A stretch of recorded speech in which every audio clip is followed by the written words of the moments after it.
इंदिरा का जन्म उत्तर प्रदेश के एक छोटे से शहर में हुआ था। उसके पिता भारतीय फौज में इंजीनियर थे और उसकी मां स्वास्थ्य विभाग में काम करती थी। इंदिरा अपने माता पिता की दूसरी संतान थी। उसकी एक बड़ी बहन तथा एक छोटा भाई भी था। इंदिरा को बचपन से ही खेल कूद का बड़ा शौक था। उसे फुटबॉल और वॉलीबॉल जैसे खेल बहुत पसंद थे। इंदिरा अभी छोटी ही थी कि एक दिन उसके पिता का देहांत हो गया। पिता के देहांत के बाद उसके परिवार की जिम्मेदारी उसकी बड़ी बहन के पति ने उठाई। बड़ी होने तक इंदिरा ने फुटबॉल और वॉलीबॉल में कई राष्ट्रीय पदक जीते थे और इसी प्रतिभा के दम पर उसका सिलेक्शन इंडियन आर्मी में हो गया था। एक दिन इंदिरा खुशी खुशी घर आई और चहकते हुए अपनी माँ से लिपट गई। अरे क्या हुआ? ऐसी कौन सी बात हो गई जो तू इतना चहक रही है? माँ, इंडियन आर्मी की चिट्ठी आई है, मेरा सिलेक्शन हो गया है। मुझे एक हफ्ते के अंदर दिल्ली हेडक्वार्टर में रिपोर्ट करना है। इंदिरा की बातें सुनकर माँ की आंखें खुशी से छलक उठी। धीरे धीरे वह दिन भी आ गया जब इंदिरा को दिल्ली के लिए निकलना था। इंदिरा की सब तैयारी पूरी हो चुकी थी। अच्छा माँ, अब मैं निकलती हूँ, गाड़ी का समय हो गया है। अपना ख्याल रखना और खाना समय पर खा लिया करना। और देख, बाहर का ज्यादा कुछ मत खाना। मैंने तेरे सामान में कुछ लड्डू और मठरियाँ रख दी है, उन्हें तू ही खाना, किसी को बांट मत देना। हाँ माँ, मैं अपना ख्याल रखूंगी। अब मैं कोई बच्ची नहीं हूँ जो तुम इतनी चिंता कर रही हो। हाँ, मालूम है बहुत बड़ी हो गई, मगर चाहे तू कितनी भी बड़ी क्यों ना हो जाए, मेरे लिए तो तू बच्ची ही रहेगी। इसके बाद इंदिरा अपनी माँ से गले मिलती है और घर से निकल जाती है। उसकी आंखों में आने वाली जिंदगी के रंगीन सपने तैर रहे थे, मगर उसे मालूम नहीं था कि ट्रेन का ये सफर हमेशा के लिए उसकी जिंदगी को बदल कर रख देने वाला है। रात का समय था। ट्रेन में सब लोग खाना खाकर सोने जा रहे थे। इंदिरा ने भी खाना खाया और सोने की तैयारी करने लगी। तभी वहाँ चादर ओढ़कर बैठे कुछ लोग उठे और उन्होंने अपनी जेबों से चाकू और पिस्तौल निकाल लिए। इंदिरा को समझते देर न लगी कि ये लोग लुटेरे हैं जो ट्रेन में मुसाफिरों को लूटने के लिए भेष बदल कर बैठे थे। लूटपाट करते हुए वो लुटेरे इंदिरा के पास आए। इंदिरा के गले में सोने की चेन थी। लुटेरों की नजर उस पर पड़ गई। चल, ये सोने की चेन निकाल। नहीं, ये चेन मेरे पिता की आखिरी निशानी है, मैं ये तुम्हें नहीं दूंगी। अरे देगी कैसे नहीं? इतना कहकर वो जबरदस्ती उसके गले से चेन छीनने लगा। इंदिरा ने चेन को बचाने की कोशिश की और इसी धक्का मुक्की में वो चलती ट्रेन से बाहर गिर गई और उसका एक पैर ट्रेन के नीचे आ गया। इंदिरा भयानक दर्द से चीख उठी और फिर बेहोश हो गई। रात भर वो उसी तरह पटरी के किनारे बेहोश पड़ी रही। उसका पैर कटकर अलग हो चुका था। इससे भी बुरा ये हुआ कि रात भर पटरी के आसपास रहने वाले चूहे इंदिरा के कटे पैर से मांस नोच नोच कर खाते रहे। सुबह रेलवे के कुछ कर्मचारियों की नजर बेहोश पड़ी इंदिरा पर पड़ी। वो उसे उठाकर अस्पताल ले गए। उसका एक पाँव कटकर शरीर से अलग हो चुका था। दूसरे पाँव की हड्डी भी कई जगह से टूट चुकी थी और साथ ही साथ उसकी रीढ़ की हड्डी में भी फ्रैक्चर हो गए थे। इंदिरा पूरे 3 दिन तक बेहोश रही। 3 दिन बाद जब उसे होश आया तो अपनी इस हालत पर उसे रोना आ गया। उसकी माँ और घर वाले उसे घेर कर खड़े थे। उसे रोता देखकर उसकी माँ भी रोने लगी। तभी वहाँ डॉक्टर आया। इंदिरा का ऑपरेशन करना होगा, लेकिन इस तरह के ऑपरेशन की सुविधा यहाँ उपलब्ध नहीं है। इन्हें दिल्ली के अस्पताल में एडमिट करना।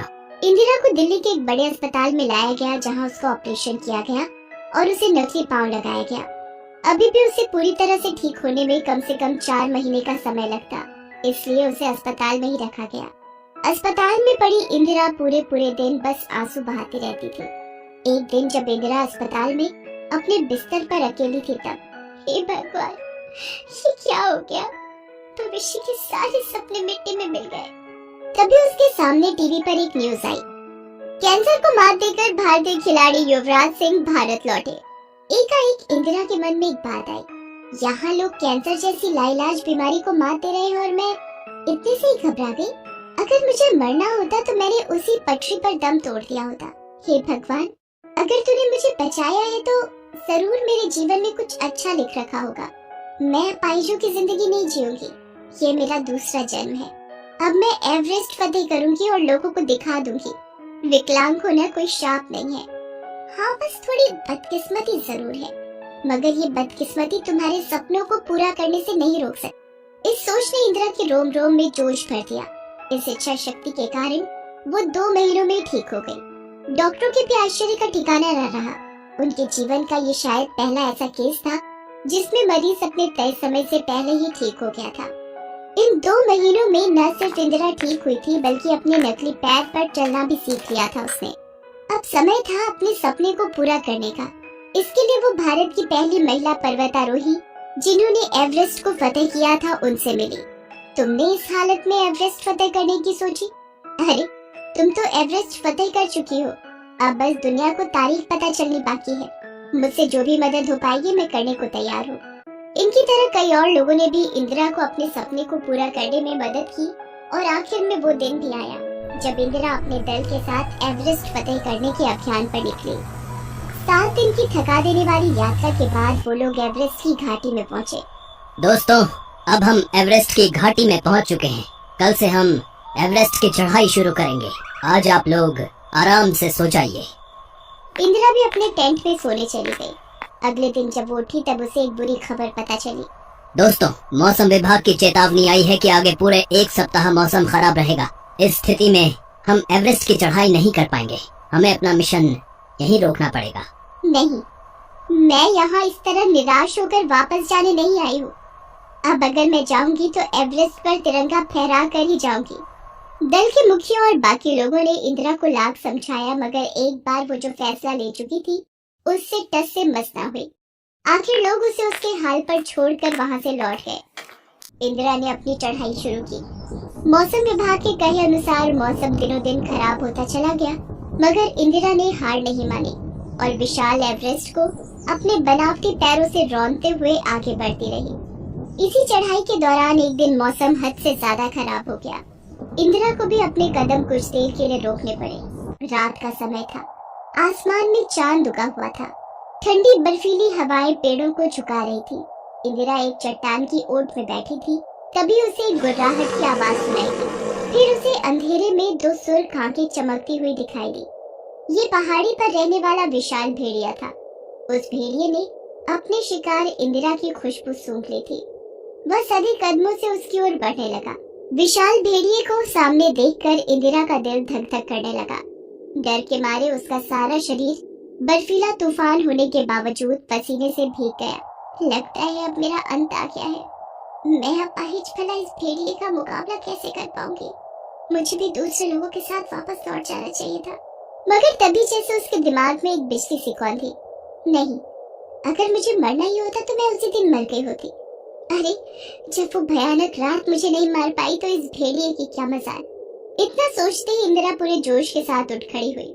अब वो खौफ से बाहर आ चुकी थी।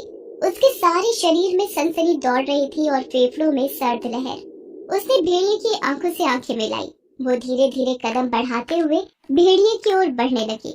अब डरने की बारी भेड़िए की थी। आज तक उसके सारे शिकार उससे डरकर भागते रहे थे मगर आज पहली बार कोई शिकार उसकी आंखों में आंखें मिलाकर उसकी ओर बढ़ रहा था। इंदिरा का रौद्र रूप देखकर वो दुम दबाकर भाग गया। इस जीत ने इंदिरा के जोश को दुगना कर दिया। कुछ ही दिनों में सब बाधाओं को पार करते हुए उसने एवरेस्ट की चोटी पर अपना कदम रख दिया। इंदिरा ने एवरेस्ट की चोटी पर तिरंगा लहराया। आज इंदिरा उस भयानक काली रात को भूल चुकी थी जिसने उसे अपाहिज बनाया था। आज वो एवरेस्ट की चोटी पर खड़ी सूरज से आंखें मिला रही थी। अपनी अपंगताओं से संघर्ष करते हुए इंदिरा ने जो मुकाम हासिल किया था उस पर उसे आसमान भी सलामी दे रहा था। और सिर्फ एवरेस्ट ही नहीं, एक एक करके उसने अफ्रीका, यूरोप, अमेरिका, इन सभी महादेशों की 7 दुर्गम चोटियों को फतेह करने वाली दुनिया की पहली दिव्यांग बनी और अपना नाम इतिहास के पन्नों में सुनहरे अक्षरों में दर्ज किया। आदमी विकलांग सिर्फ मन से होता है साहब। अगर मान लो तो हार है, अगर ठान लो तो जीत। Best buddies.